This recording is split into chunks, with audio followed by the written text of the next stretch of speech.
그와 같이 크신 복으로 역사하심을 믿사옵고 감사하신 우리 주 예수 그리스도의 이름으로 간절히 기도하옵나이다. 아멘. 우리 같이 한번 인사 나누시겠습니다. 반갑습니다. 주님 안에서 사랑하고 축복합니다. 네, 주님 안에서 사랑하고 축복합니다. 네, 한 번 더 인사 나누실까요? 하나님께서는 감사로 영광 돌리는 자를 찾으십니다. 할렐루야. 네, 오늘 그 감사로 영광 돌리는 여러분들이 되시길 간절히 바랍니다. 이 시간 이렇게 감사로 영광 돌리며 하나님 앞에 신령과 진정으로 예배드리는 성도 여러분에게 하늘로부터 하나님의 은혜와 사랑과 은총이 충만하게 임하시기를 주님의 이름으로 축원합니다. 오늘 특별히 추수감사절을 맞이하여서 우리를 사랑하시는 하나님께서 주신 말씀은요, 우리가 합독하신 말씀과 같이 하박국 3장 16절로 19절 말씀 우리에게 주셨습니다. 그러므로 이렇게 하나님께서 주신 말씀을 가지고 이런 제목을 달아봤어요. 부족할지라도 감사하라. 같이 한번 해보실까요? 부족할지라도 감사하라. 네, 이런 제목으로 하나님의 말씀을 선포하겠습니다. 이 시간 하나님의 말씀이 선포되어지고 그 말씀을 믿음으로 받으시는 성도 여러분 모두와 그리고 가정과 그리고 모든 일들 가운데 우리 주님의 은혜와 사랑이 그리고 성령 충만한 기름 부으심의 역사가 있기를, 그래서 주님의 은혜를 또 받은 자로서 여러분들이 또 간증자가 되기를 주님의 이름으로 축원을 드립니다. 하나님께서 이스라엘 백성에게 1년에 3번 지켜야 할 그런 절기를 말씀해 주십니다. 명령을 주셨어요. 이것은 부탁이 아니라 1년에 이스라엘 백성들에게 새 절기를 지킬 것에 대한 그런 이제 율법으로 또 법으로 정하셔서 그렇게 말씀을 주셨습니다. 출애굽기 23장 14절 말씀에 보면은 너는 매년 3번 내게 절기를 지킬지니라 이렇게 말씀하고 있어요. 1년에 3번의 절기를 지킬 것에 대한 그런 명령을 주고 계시는 것이죠. 매년 3차례 지켜야 할 감사의 절기를 명령하신 것인데요, 여러분 이것은요 지켰으면 좋겠다는 그런 당부가 아니에요. 말씀을 잘 보셔야 합니다. 지켜도 되고 안 지켜도 되는 것이 아니라, 그리고 야 제발 좀 지켰으면 좋겠다 그렇게 하나님께서 당부하시는 것이 아니에요. 어떤 일이 있어도 반드시 지켜야 하는 명령을 주신 줄로 믿으시기 바랍니다. 이것은 하나님의 명령이에요. 이것은 반드시 지켜야 돼요. 목숨이 끊어지는 한이 있다 할지라도 이 절기를 지켜야 한다라고 하나님께서 말씀을 주고 계시다는 사실이죠. 그러므로 이 절기는 유대의 3대 절기가 되었던 것을 보게 되죠. 자, 유대의 3대 절기가 무엇입니까? 첫째로 유월절이에요. 유월절을 지키라고 말씀하고 있어요. 여러분, 우리 유월절은 참 우리가 그 의미를 잘 알고 있지 않습니까? 이는 예굽에서 구원해 주신 하나님의 은혜를 감사하는 절기가 유월절이에요. 예굽에서 종살이하면서 살았던, 그 종살이하면서 고된 노동과 이루 말할 수 없는 학대 가운데 살았던 그 이스라엘 백성들이 하나님의 은혜로 말미암아 구출받은 날이 바로 유월절이에요. 그것을 기억하면서 감사라고 말씀하고 있는 거예요. 광야에서 인도하신 하나님의 크신 사랑을 기억하면서 감사는 절기라고 이제 말씀하고 있는 것이죠. 유월절을 통해서 여러분 예굽에서 나와가지고 광야 생활을 하고 있잖아요. 그런데 그 광야 생활에서 여러분 먹을 것이 변변한 것이 있겠습니까? 없어요.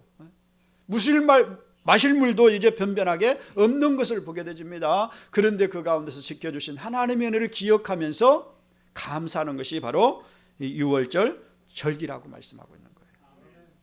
이때 누룩 없는 빵과 무기병을 먹었기 때문에 이를 갖다가 유월절을 갖다가 무교절이라 이렇게 이야기를 하고 있는 거예요. 무교절이라는 이야기를 많이 들어보셨잖아요.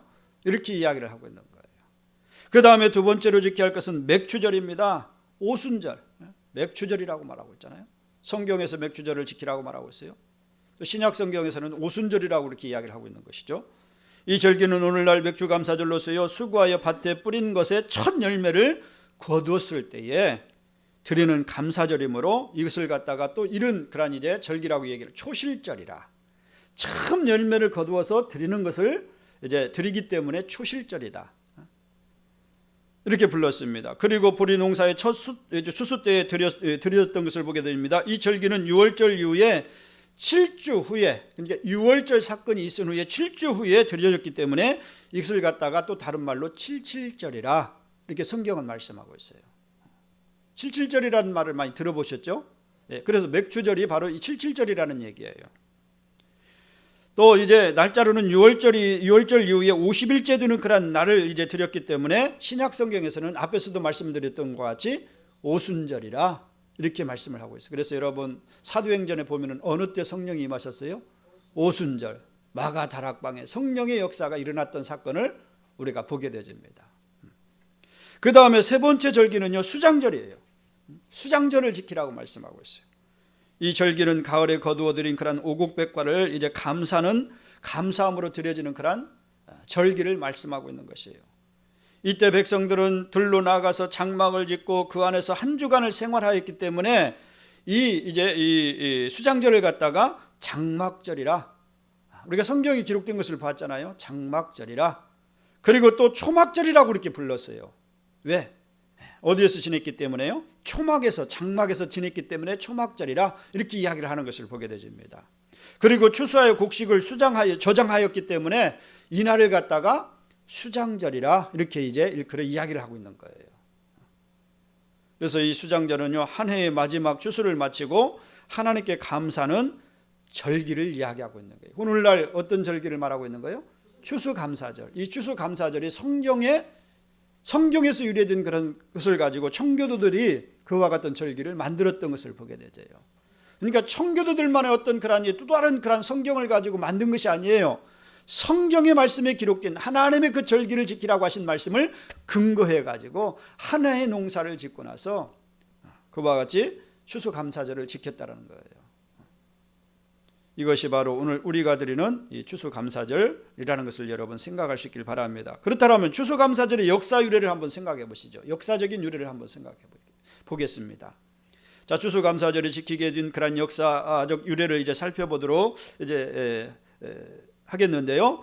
이 추수감사절의 유래는요, 바로 영국 국교에 이제 핍박을 받았던 청교도들이 신앙의 자유를 찾아서 이 미국 땅으로 건너오는 그런 사건으로부터 시작되어진 거예요.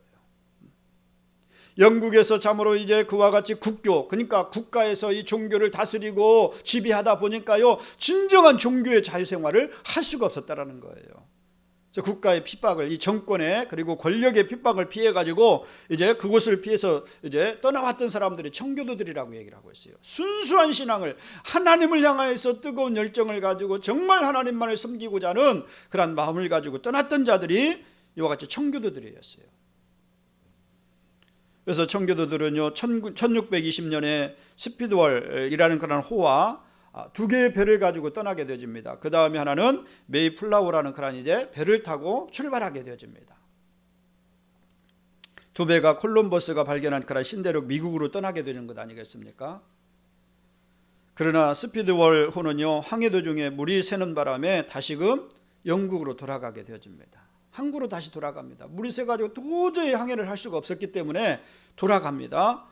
이들은 배를 수리하여서 다시 출항을 하려고 하였지만요, 불행하게도 이 배에 탔던 사람들은 출항할 수가 없었어요. 출항할 수가 없었어요. 결국 한 배, 메이플라워라는 그런 이제 배에 탔던 그런 이제 그 배만 혼자서 신앙의 자유를 찾아 대서양을 건너 가지고 항해에서 성공하여서 프리머스라는 그런 곳에 이제 도착하게 되어집니다. 이 배와 함께 떠난 가구 수는요, 70가구였어요. 이 메이플라워에 탔던 그런 이제 그 가구 수는 70가구였습니다. 그러니까 인원을 따져 보면은요, 인원이 102명이었다는 거예요. 102명이 승선을 해가지고 그와 같이 그 메이플라워의 호를 타고 이제 프리머스라는 그런 곳에 도착하게 되어지는 것이죠. 이들은 12월 21일, 어느 자료에 보면은요, 11월 29일로 되어 있는데요, 정확한 날짜는 알 수가 없어요. 그런데 그때쯤 되었다는 것만 우리가 유념하시기 바랍니다. 겨울이 다가왔을 때 이제 도착하게 되었다는 거예요. 그래서 이 프리머스에 무사히 이제 상륙하게 되었지만요, 무서운 겨울을 지나고 보니까 추위와 식량 부족으로 말미암아 약 그 102명 가운데 절반가량이 목숨을 잃게 되어져요. 사랑하는 자식을 잃었고요, 또 부모를 잃어버리게 되어졌고요, 또 아내를 잃고 남편을 잃어버리는 그런 아픔을 겪게 되어집니다. 악몽 같은 겨울을 보내고요, 다음에 또 봄이 되었을 때에 남자라고는요 27명밖에 남지 않았다는 거예요. 다 죽고 나서 이 27명밖에 남지 않았다는 거예요. 여러분 앞에서 서두에 말씀을 드렸습니다. 이들이 이 영국 땅을 떠나가지고 이 미국 이 땅으로 이제 오게 된 동기가 무엇이라고요? 네, 신앙의 자유를 얻기 위해서 이 청교도들이라고 얘기를 하고 있는 거예요. 그래서 청교도의 신앙을 이야기할 때 대단한 신앙이라는 것을 우리가 생각해야 한다는 것입니다. 그냥 그들이 어떤 그런 이제 새로운 지역을 찾아가지고 호의호식하면서 어떤 땅을 그리고 어떤 그런 경제적인 부를 누리기 위해서 그렇게 찾아온 것이 아니에요. 이들은 순수하게 뭘 지키기 위해서요? 하나님을 향한 순수한 신앙을 지키기 위해서 이와 같이 영국의 그 국교의 핍박을 피해서 떠나왔던 것이 바로 이들의 모습이라는 거예요. 그런데 그곳에 도착하자마자 프리머스에 도착하자마자 혹독한 겨울을 만나게 되어지고 그로 인하여서 엄청난 많은 사람들이 죽게 되는 것이죠. 그래서 남자만 몇 명이 살았다고요? 27명밖에 살지 않았다는 거예요. 그 중에 장정은 21명뿐이었습니다. 그러나 낙심하지 않고 땅을 개간하고 농사를 지었던 것입니다. 그런 이제 혹독한 그런 시련 속에서도 그들은 낙심하지 않았어요. 오직 그들의 마음은 하나님을 온전히 섬길 수 있는 그 기쁨이 있다는 것으로 감사하면서 그 혹독한 시련을 이기면서 농사를 짓기 시작했다는 거예요. 이렇게 해서 3년간의 천신만고 끝에 수확을 얻은 그들은요, 하나님께 감사 예배를 드렸던 것이 추수감사절의 유래가 되어지는 거예요. 당시 프리머스 식민지 장관이었던 그런 윌리엄 브래드 이제 포드는요, 감사절 선언을 이렇게 했다라고 합니다. 역사적 근거에 의해서 이제 이렇게 이제 브래드 푸드라는 그런 윌리엄 브래드 푸드라는 그런 이제 그 지사가 이렇게 이제 선언을 했다라고 합니다. 한번 읽어드리겠습니다. 위대한 하늘 아버지께서 옥수수와 밀, 완두콩, 땅콩, 호박 등 많은 채소를 풍부하게 거두게 하셨고 숲속에는 사냥감이 많게 하셨으며 바다에는 생선들로 가득하게 하셨고 인디언들과 맹수의 위험에서 우리를 따라 자유롭게 하나님을 예배하게 하셨습니다. 우리 순교자들이 이곳에 도착한 지 3년 만인 1623년 11월 29일 목요일 아침 여러분 모두는 부인들과 자녀들에게 이르기까지 예배당이나 동산에 모여 목사님의 설교를 듣고 우리의 전능하신 하나님께 그의 축복에 대하여 예물을 드리며 감사절을 지킬 것을 지사는 선언합니다. 이렇게 첫 추수감사절에 선언문을 그렇게 이제 읽었다라는 거예요. 이것이 바로 추수감사절의 역사적인 유래입니다. 물론 앞에서도 말씀을 드렸어요. 이들이 지켰던 이 추수감사절은요, 그냥 그들만의 어떤 추수감사절을 만든 것이 아니라 뭘 근거로 해가지고요? 성경 말씀을 근거로 해가지고 하나님의 말씀을 근거를 가지고 수장절을 가지고 그와 같이 한 해의 농사를 지었던 것을 기억하면서 하나님 앞에 이와 같이 추수감사절을 지키게 되었다는 것이에요. 여러분, 이들은 어땠습니까? 이들은 옥수수와 밀 그리고 완두콩과 땅콩이라든지 호박과 채소를 거두게 하신 그런 하나님께 감사를 드렸다라고 그런 고백하고 있어요. 여러분 보시기 바랍니다. 지금 이들은 이곳에 도착하여서 가족 절반을 온전히 잃어버렸던 그런 사람들입니다. 그 중에는 다 아픔을 겪었던 사람들이었을 것이에요. 한번 생각해 보세요. 하나님만 온전히 섬기기 위해서, 신앙의 자유를 얻기 위해서 이와 같이 먼 이국 땅 대서양을 건너가지고 이와 같이 미국 땅으로 왔는데 오는 것은 혹독한 그런 겨울이었고 죽음밖에 없었다라는 거예요. 이런 상황에서 그들은 어땠습니까? 가족을 절반을 잃었던 그런 상황 가운데서. 그렇다면 여러분 한번 생각해 보세요. 그들에게는요, 가장 큰 것을 잃어버린 것 아니겠어요? 가장 큰 것을 잃어버렸어요. 너무나 소중한 가족을 잃어버렸던 그런 사람들이었어요. 아주 가슴 아프게 가족을 잃어버렸던 그런 슬픔을 간직했던 사람들입니다. 추위에 떨면서 굶주리고 병들어 죽었던 그런 모습을 한번 상상해 보시기 바랍니다. 아니, 하나님을 온전히 섬기겠다라고 이렇게 나왔는데 왜 이와 같은 어려움이 닥칠까? 왜 이와 같은 시련이 닥칠까? 그러나 이들은 이것을 원망하지 않았다는 거예요. 이들에게 원망이나 불평은 없었습니다. 오직 감사만 있었을 뿐인 것을 보게 되집니다. 가족이 죽어가는 가운데 있었지만 그 슬픔을 간직하고 있었지만 그럼에도 불구하고 하나님께서 이렇게 우리를 인도해 주신 것에 대한 감사만 그들 마음속에 있었다는 거예요.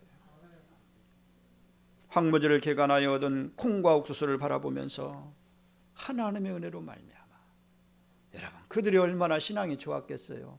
그렇잖아요. 영국을 떠날 때 그 결단하는 그런 모습을 보시기 바랍니다.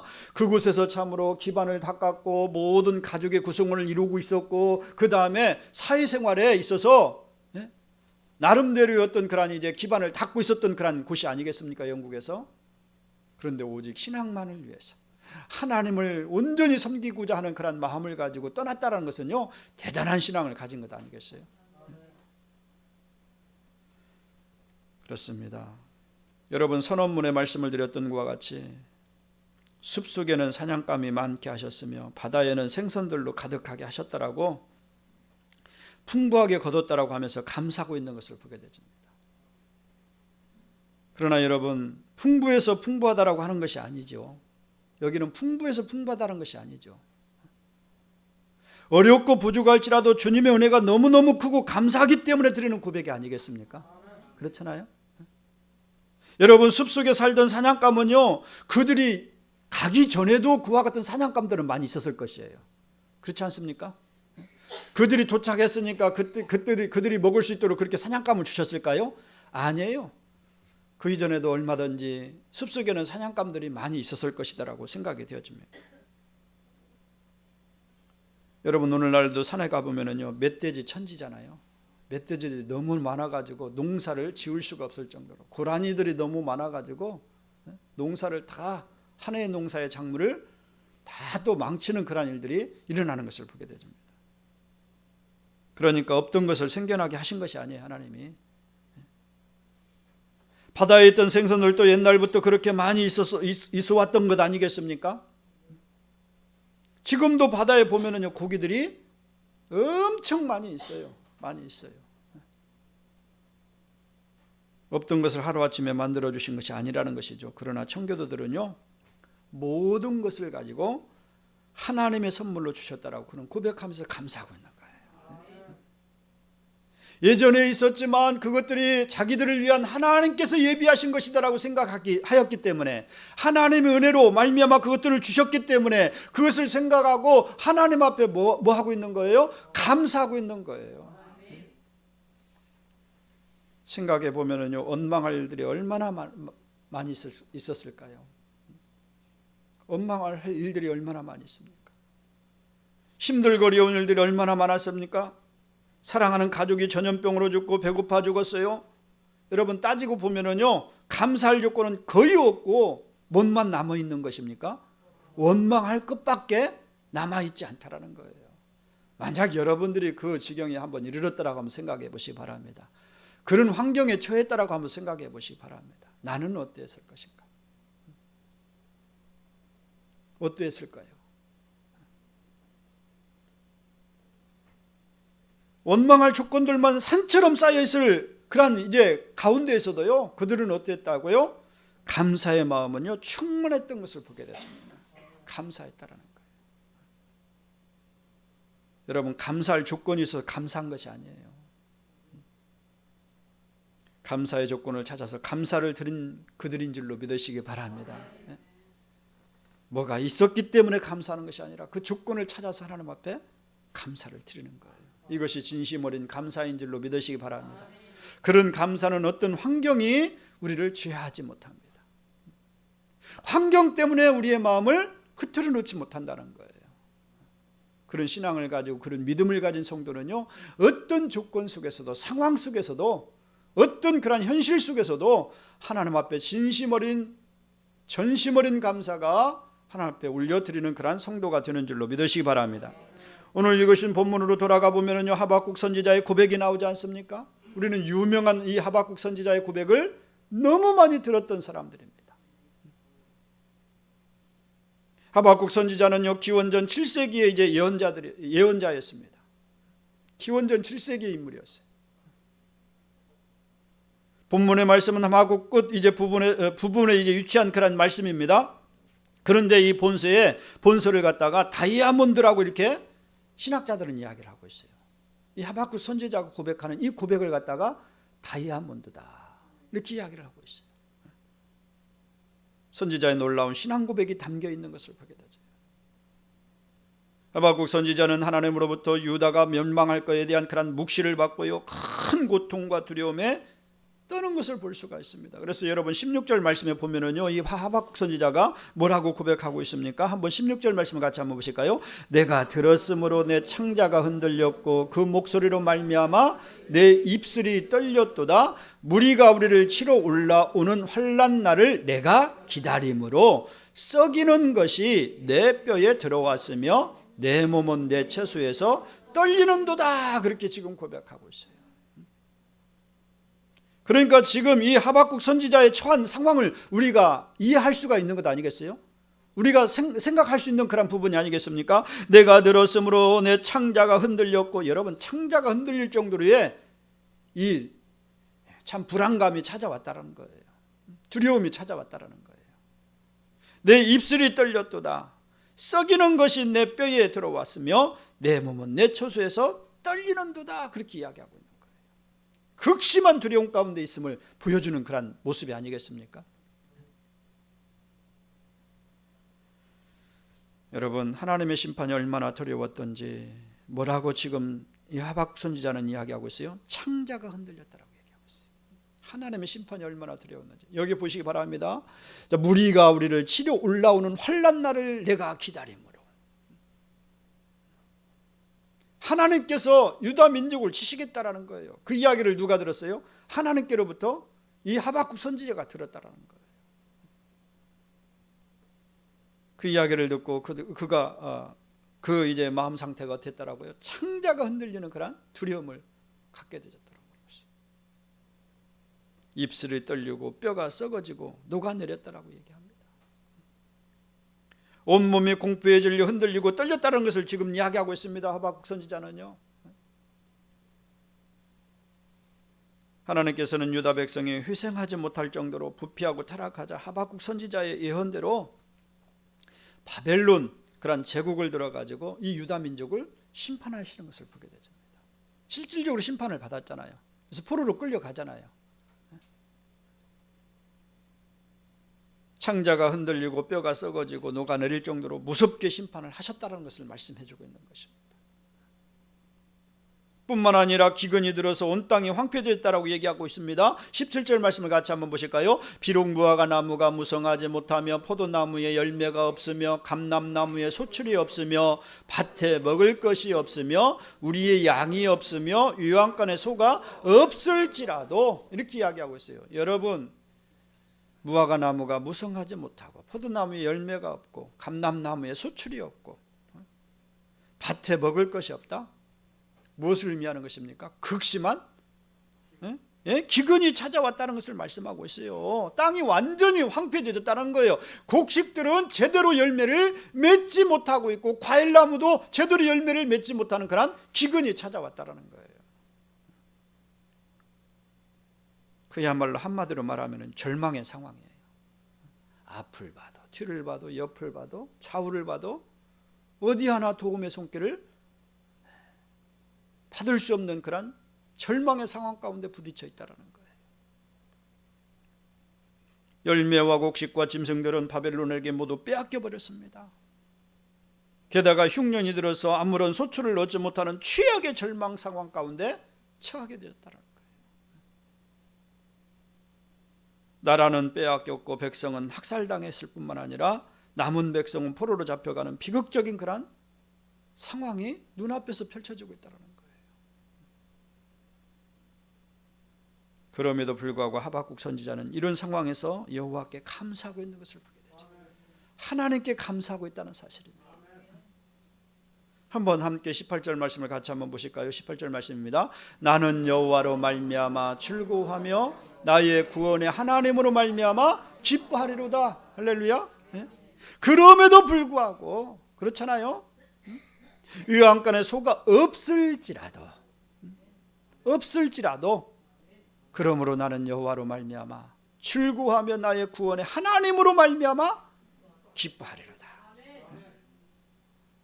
여러분, 바벨론의 침공과 기근으로 황폐된 그런 상황에서 이 하박국 선지자는 뭐라고 고백하고 있는 것입니까? 나는 여호와로 인하여 즐거워하고 구원의 하나님을 인하여서 기뻐하겠다라고 말씀하고 있는 거예요. 기뻐한다는, 감사한다는 거예요. 비록 내 앞에 펼쳐진 그런 상황은 참담할 정도로 너무도 절망 상황 가운데 있지만 그럼에도 불구하고 나는 하나님께 감사하겠다. 사랑하는 성도 여러분, 풍년을 주셔서 감사한다는 것이 아닙니다. 뭐가 많았기 때문에 감사하는 것이 아니에요. 사업이 잘 되게 해주셔서 감사하는 것이 아니에요. 물론 그것도 감사의 조건이 되겠죠. 그러나 진심 어린 감사가 무엇입니까? 가축들은 죽었고 살아남은 자도 포로가 되어 잡혀갔습니다. 그러므로 지금 다 그야말로 다 망해 있는 그런 상황 가운데 있다는 거예요. 가진 것도 없고 아무것도 없다는 것입니다. 곡식도 없고 부모 형제도 잃어버렸어요. 그러나 선지자는 여호와 하나님의 구원을 생각하면서 감사하겠노라고 그렇게 고백하고 있는 거예요. 이것이 하나님이 기뻐 받으시는 감사인 줄로 믿으시기 바랍니다. 여러분, 이처럼 바벨론 원수들은 모든 것을 다 빼앗아 갔습니다. 오늘날도 마찬가지 아니겠습니까? 이 바벨론 원수는요, 이 사단 마귀는요, 우리에게서 무엇을 빼앗아 가는 것입니까? 참으로 우리가 소중히 여기는 것들을 다 빼앗아 가는 것을 보게 되죠. 영토를 빼앗기고 부모 형제의 목숨을 빼앗길 뿐만 아니라 소와 양과 가축을 모두 빼앗아 간 것이 바로 이 바벨론 나라였어요. 식량도 빼앗아 갔고요, 자유까지 빼앗아 포로로 잡아가는 것 아니겠습니까? 모든 것을 다 빼앗아 갔다는 것입니다. 그러나 한 가지는 빼앗아 가지 못했다는 거예요. 보여지는 육신적인 가시적인 모든 것들은 그들이 보이는 대로 닥치는 대로 다 빼앗아 갔지만, 그런데 유일한 한 가지, 그것을 빼앗아 가지 못했다는 거예요. 하박국 선지자의 가슴에 남아있는 하나님에 대한 신앙의 고백은요, 이 신앙적인 것은 빼앗아 가지 못했다는 사실입니다. 그렇습니다, 여러분. 혹 우리 가운데 이 바벨론이 와가지고 우리의 건강을 빼앗아 가지는 않았습니까? 우리의 자녀의 건강을 빼앗아 가지는 않았습니까? 자녀의 앞길에 문제를 일으켜서 자녀들로 하여금 힘들게 만드는 그런 일들을 만나게 하지는 않았습니까? 모든 상황이 그야말로 진퇴양난의 그런 삶 가운데 여러분 처해 있습니까? 지금 하박국 선지자가 그와 같은 그런 진퇴양난의 상황에 처해 있는 것 아니겠어요?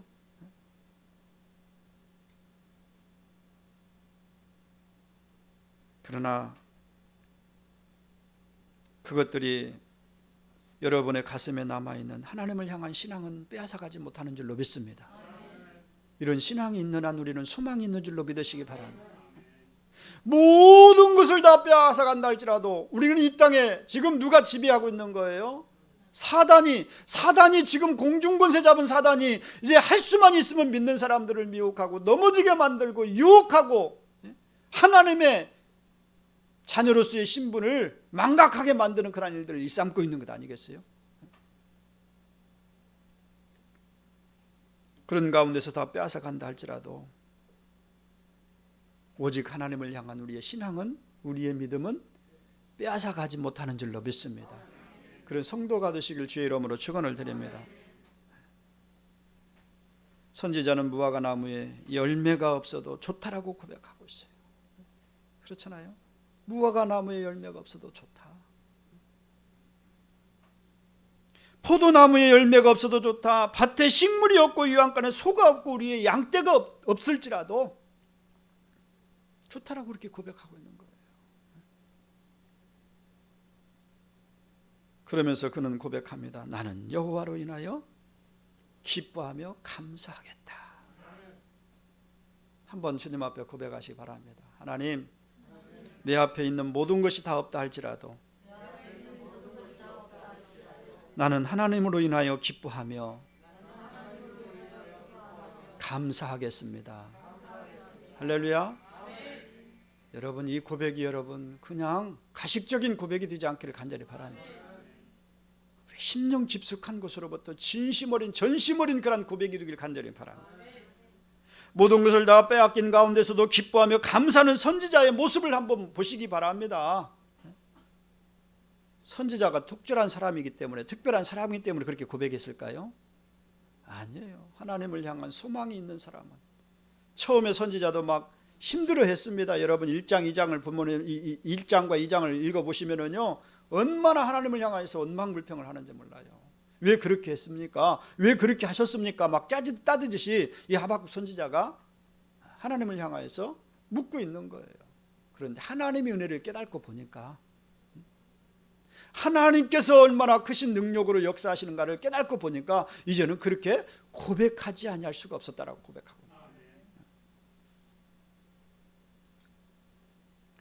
오늘은 추수감사절입니다. 한 해의 수확을 마무리하면서 주님의 은혜를 감사한 날이 추수감사절 아니겠어요? 여러분, 올 한 해의 수확이 어떠했습니까? 올 한 해를 살아오면서 여러분 수확이 어떠했습니까? 아마도 좋은 열매를 거두신 분도 있을 것입니다. 그러나 올 한 해를 돌아보니까 흉작인 분들도 있을 것입니다. 열심히 살았는데 흉작으로 끝나버린 그런 허탈감을 떨쳐버릴 수 없는 그런 분들도 계실 것입니다. 특히나 코로나19로 인하여 가지고 더욱 힘든 한 해가 되었고요, 모든 일에 흉작으로 끝맺는 그런 삶을 살았다라고 그렇게 이야기할 사람들도 있을 것이에요. 또 그 반면에 기쁘고 좋은 일이 많은 분들도 있을 줄로 믿습니다. 그러나 힘들고 어렵고 눈물 나는 분들도 있다는 것입니다. 그런데 여러분, 앞에서 서두에서 말씀드렸던 청교도의 신앙을 한번 보시기 바랍니다. 청교도들의 감사를 한번 생각해 보시기 바랍니다. 내 지금 상황이, 내 현실이, 내 자물 앞에 놓여진 그런 것들이 너무도 힘들고 어려운 그런 상황 가운데 있다 할지라도 여러분, 청교도들보다도 더한 그런 상황에 처해 있을까요? 그럼 한번 생각해 보시기 바랍니다. 신대륙에 도착하는 해 겨울에 절반가량이 죽었어요. 사랑하는 가족들이 다 죽었어요. 3년째 되는 해에 옥수수를 얻어서 손에 쥐고 감사 예배를 드린 그들의 모습을 한번 상상해 보시기 바랍니다. 여러분, 또한 하박국 선지자의 감사를 한번 생각해 보시기 바랍니다. 하박국 선지자는 모든 것을 다 빼앗겠다라고 얘기하고 있어요. 나라도 빼앗겼죠. 가진 것도 빼앗겼죠. 가족도 빼앗겼죠. 그러나 가슴에서 타오르는 하나님에 대한 신앙, 또 감사의 마음은요, 빼앗기지 않았다라고 이야기하고 있는 것 아니겠어요? 그들이 빼앗아가지 못했다라는 것을 지금 하박국 선지자는 고백하고 있는 거예요. 다 빼앗긴 와중에도 나는 여호와로 인하여 기뻐하고 감사한다라고 고백하고 있는 거예요. 왜요? 여호와 하나님은 나의 구원이시기 때문에 그것 하나만으로도 만족한다는 거예요. 여러분, 한번 시편 136편 1절로 26절 말씀을 한번 우리가 찾아보시죠. 좀 길지만요, 한번 찾아보시기 바랍니다. 시편 136편입니다.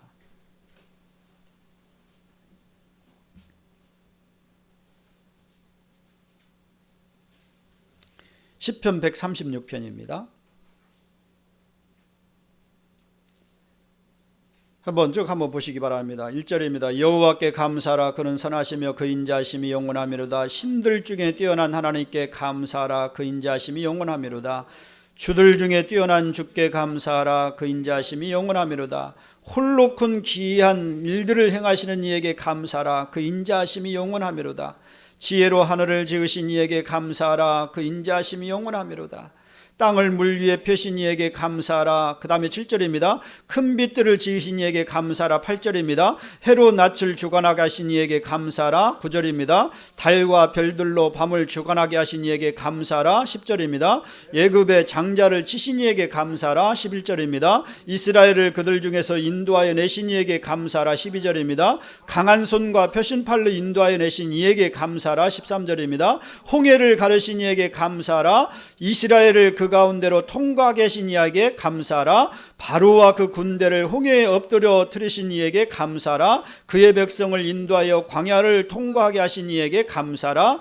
큰 왕들을 치신 이에게 감사하라. 유명한 왕들을 죽이신 이에게 감사하라. 아모리인의 왕 시온을 죽이신 이에게 감사하라. 바산왕 왕 옥을 죽이신 이에게 감사하라. 그들의 땅을 기업으로 주신 이에게 감사하라. 곧 그 종 이스라엘에게 기업으로 주신 이에게 감사하라.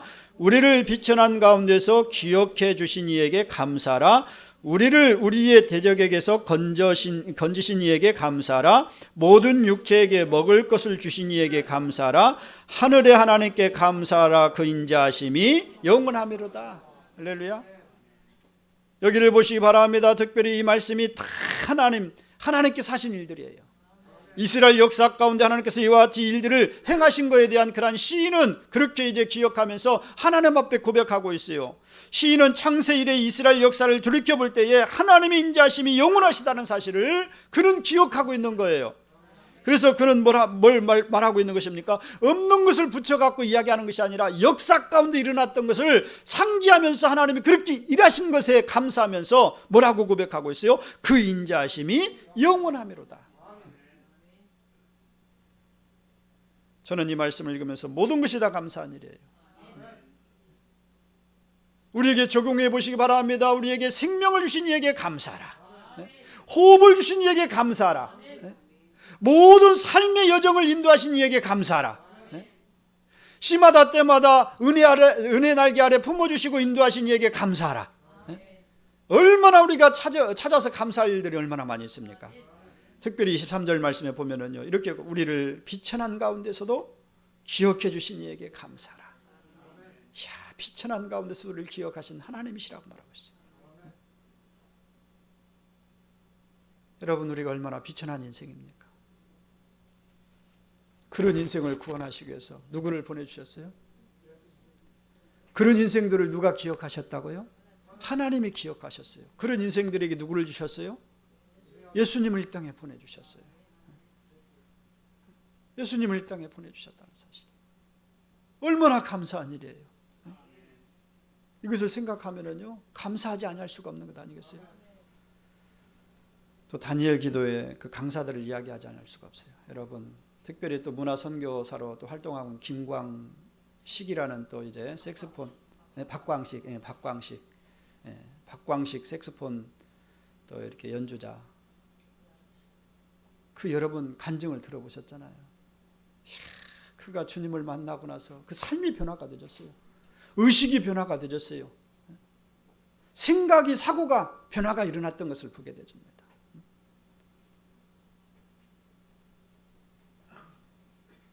그렇습니다. 오늘 말씀해 보니까 그는 참으로 어제 그 박광식 그 선교사가 하는 이야기가 무엇입니까? 비천한 인생이었다라고 말하고 있어요. 보잘것없는 인생이었다라고 말하고 있어요.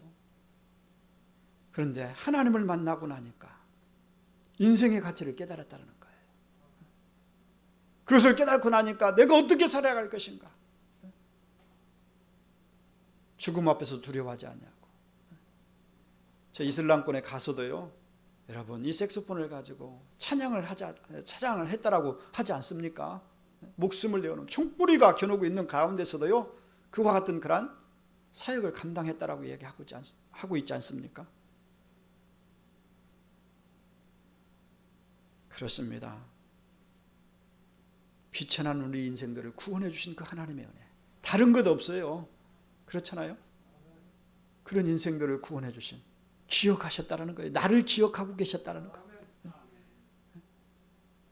어느 것 하나 내어놓을 것도 없고, 어느 것 하나 편변하게 하나님 앞에 드러낼 수 있는 것들이 없는 그러한 아주 비천한 인생이었지만, 그런데 그런 나를 하나님이 잊지 않고 기억해 주셨다는 거예요. 좀 생각하면 가슴이 찡하지 않아요? 하나님이 나를 기억하셨다. 예. 여러분 이사야 선지자가 고백하잖아요. 나를 지명하여 불러주셨다라고. 예? 나를 지명하여 불러내셨는데 너는 내 것이라. 이것이 하나님의 은혜 가지고 무엇이겠어요? 여러분 다른 것 없어도요 이와 같은 그런 하나님의 은혜를 생각하면은요 그 하나만으로도요 얼마나 또 충분하게 감사할 수 있는 줄로 믿으시기 바랍니다. 그래서 여러분 하박국 선지자는 말합니다. 여호와는 나의 구원의 하나님이시기에 나는 그 하나님으로 말미암아 기뻐하겠노라고. 기뻐한다라고 말씀하고 있잖아요. 다시 한번 18절 말씀을 보시기 바랍니다. 같이 한번 보실까요? 나는 여호와로 말미암아 즐거워하며 나의 구원의 하나님으로 말미암아 기뻐하리로다. 할렐루야. 구원하시는 하나님이에요. 네? 여러분 그 구원하신 하나님께서 여러분의 인생 가운데 현안되어 있는 모든 문제도 해결하실 것을 믿고 감사하시기 바랍니다. 미리 감사. 네? 우리 예수님도 미리 감사를 잘 하셨잖아요. 네? 내 말을 들으신 것을 감사하나이다. 우리 예수님도 그와 같이 미리 감사를 하셨어요. 그랬더니 기적이 나타나잖아요. 그렇습니다. 하박국 선지자는 여호와는 나의 구원의 하나님이시기에 나는 그 하나님으로 말미암아 기뻐한다. 감사한다. 사랑하는 성도 여러분, 오늘 우리가 기억해야 할 것이 있습니다. 오늘 이 감사절은 감사할 만한 조건이 있어서 감사하는 날이 아니에요. 어떤 조건이 있기 때문에 감사하는 날이 아니라는 거예요. 감사할 만한 조건이 없을지라도 감사의 조건을 찾으며 감사는 날인 줄로 믿으시기 바랍니다. 잃었던 감사를 회복하는 날인 줄로 믿으시기 바랍니다.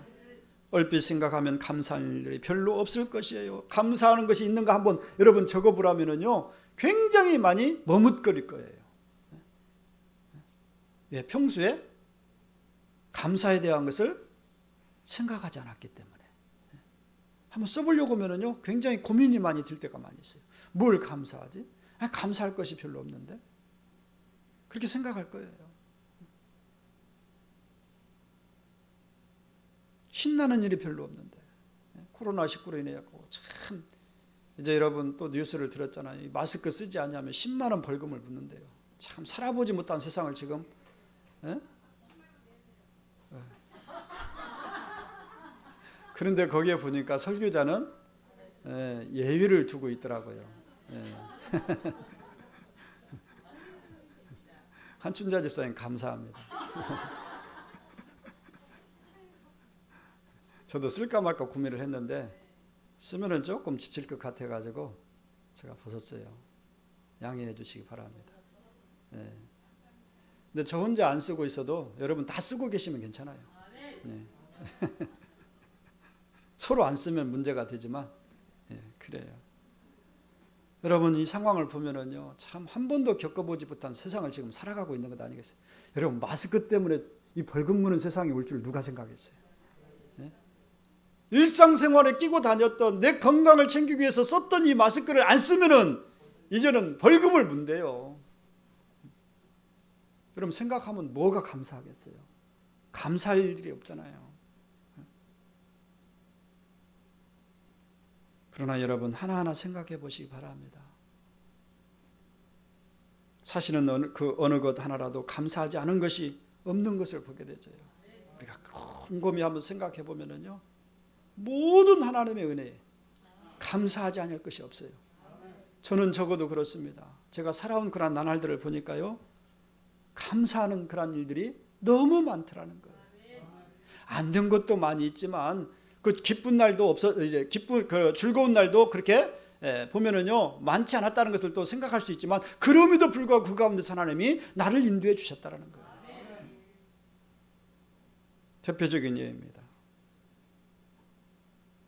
제가 식사 기도하면서요 주님 일용할 양식을 주셔서 감사합니다. 이런 기도는 많이 합니다. 그런데 여러분 한번 생각해, 저만 그렇습니까? 튼튼한 이빨 주셔서 감사합니다. 그런 고백, 그 감사기도 해보신 적 있어요? 네? 식사하시면서 하셨어요. 예.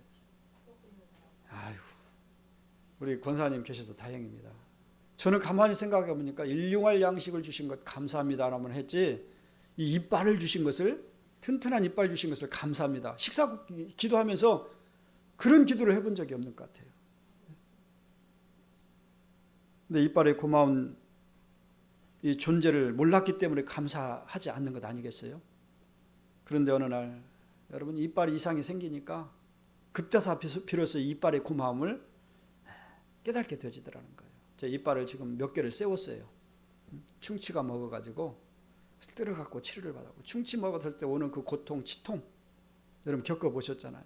얼마나 아픈지. 물을 먹지 못합니다. 뭐 음식 하나 들어가면 얼마나 고통스러운지 아마 느껴보셨을 것입니다. 물이 닿아도 아프고, 그리고 어떤 것이 와도 그냥 아프면, 지금도 이제 식사를 하다가 이 수저가 이 안쪽 세운 것을 한번 딱 건드리면요, 신경을 건드리면 얼마나 찌릿하고 아픈지 이 머리뼈이 그냥 이렇게 설 정도로 이렇게 이제 순간적인 이제 그 진통이 오는 것을 자주 느껴요. 그래서 참으로 이런 것을 느꼈을 때 비로소 고장나고 나서 나에게 건강 주신 것이 얼마나 감사한가, 이빨이 성하였을 때가 얼마나 감사한가, 내 눈이 잘 볼 때가 얼마나 감사한가, 내 귀가 얼마나 잘 들릴 때가 얼마나 감사한가. 당연시 여기고 살았잖아요. 그러다 보니까 뭘 잃어버리고 살아가는 거예요? 감사를 잃어버리고 살아가는 거예요.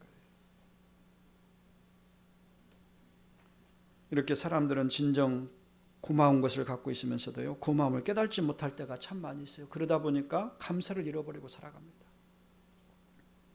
사랑하는 성도 여러분, 오늘은 올 한 해에 얻은 열매에 비례해서 감사하는 날이 아니에요. 뭘 얻었기 때문에 감사라고 제가 말씀을 드리는 것이 아닙니다. 비례적인 감사는 하나님이 기뻐하지 않습니다. 뭘 주셨기 때문에 감사한다? 물론 그것도 이제 감사이겠죠. 감사, 받았는데 감사하지 않는 것보다 낫지 않겠습니까? 그러나 하나님의 진정한 감사는 무엇입니까? 없음에도 불구하고, 그럼에도 불구하고, 소가 없을지라도, 부족할지라도, 이것이 진정한 감사인 줄로 믿으시기 바랍니다. 그러므로 여러분, 나는 감사할 일이 없다라고 하지 마시기 바랍니다. 깨달지 못해서 그렇지 하나하나 생각해 보면요, 감사하지 않을 것들이 우리는 너무나도, 우리 주위에는 너무나도 많이 있다는 거예요. 여러분 한번 집에 돌아가시면 한 번쯤 감사의 항목을 한번 적어보시기 바랍니다.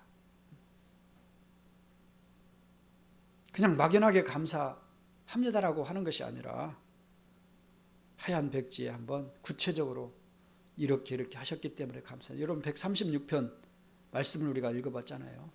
이러한 것들에 대한 그런 비례해서 그거에 적용해가지고 한번 여러분들에게 한번 감사를 한번 적용해 보시기 바랍니다.